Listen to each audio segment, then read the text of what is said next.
from the North Sea to the Irish Sea. 3 million tons of stone cut Britain in half.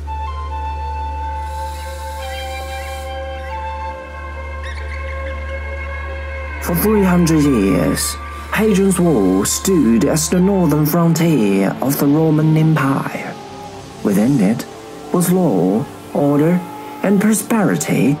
Beyond it lived only barbarians. All this is great, were it not for the fact that it is wrong. For a long time we didn't know very much about it, but in fact there's much more going on than just the wall.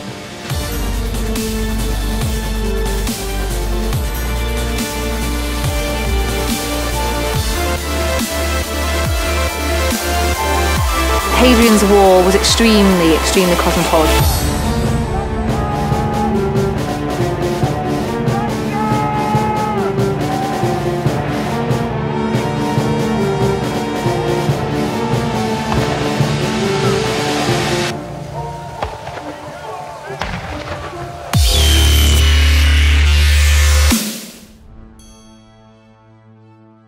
Because Hadrian's Wall is also a time capsule, allowing us a tantalizing glimpse of life almost 2,000 years ago.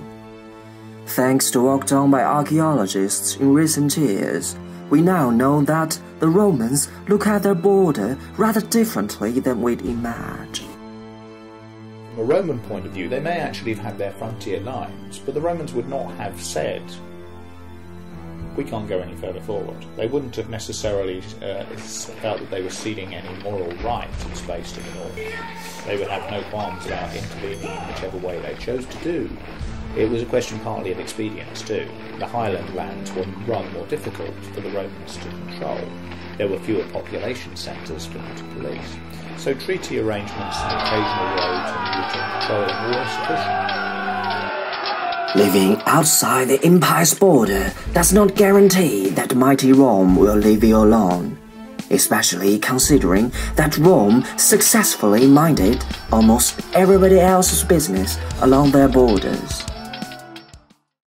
Of course, it is not simply a story between the little wretched Britons and the Romans. In fact, on the wall there was barely any soldier from Rome at all. Instead, life was much more cosmopolitan.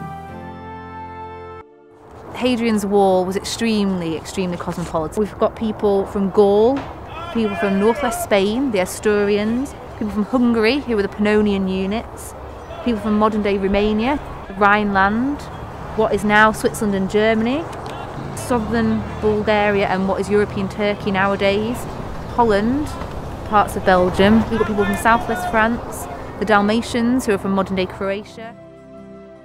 At South Shields, at one point, there were a group of bargemen, so river transport specialists from the River Tigris in Syria. You also get Syrians at Housesteads. They're archers, specialist soldiers. Lots of different races represented on Hadrian's Wall. Soldiers from all over the empire would have brought with their own clothes, food, family connections and their own guards, and civilians followed them. All these soldiers have been paid quite a lot of money. They haven't really got anywhere to go. Apart from, people think now that maybe the soldiers came to Corbridge on their days off, kind of as a leave centre, and there would have been temples and shops, maybe brothels. We know there are brothels across the empire. Soldiers would have wanted to spend their money on something, in the bars, and whatever, and this would be a money-making venture. Most of the people living there, were probably locals who've moved in to make a quick buck of the soldiers. All along the frontier line, people from far-flung continents met, mingled and traded, much like today. And like today, some of them are finding the weather hard to cope with.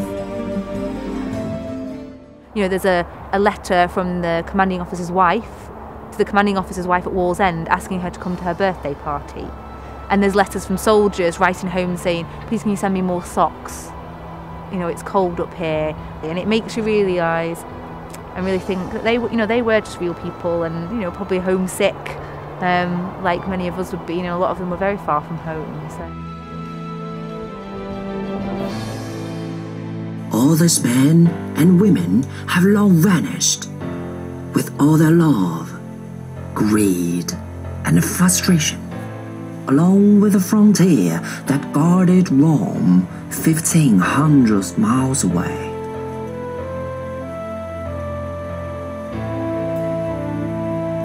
Rome brought to Europe a single currency, an integrated legal system, and a single economic area where people and goods can freely travel, and of course, sanitation. Yet all that disappeared.